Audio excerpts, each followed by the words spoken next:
அழுவது தப்பு இல்லைன்னு சொல்லி கொடுங்க. தோக்கிறது தப்பு இல்லைன்னு சொல்லி கொடுங்க. தோக்கிறதுல இருந்து ஜெயிக்கிறது தாண்டா வாழ்க்கையில ருசின்னு சொல்லி கொடுங்க.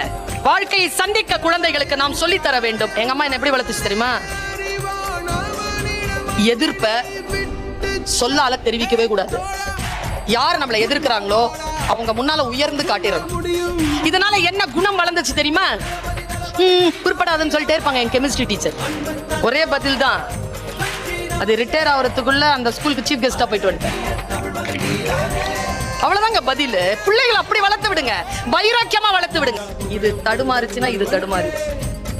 நீங்கள் முடிவு செய்து விட்டீர்கள் வச்சுக்கோங்க, என் வாழ்க்கை இது, நான் என்னுடைய சுயமரியாதையுடன் வாழ்கிறேன், என் சுயத்தை யாராலும் தொட்டுவிட முடியாது என்று நீங்கள் எழுந்து நிற்கின்ற பொழுது இந்த உலகத்தில் உங்களை யாராலும் அடிமைப்படுத்த முடியாது, உங்களை யாராலும் கேவலப்படுத்த முடியாது, உங்களை யாராலும் வெல்ல முடியாது.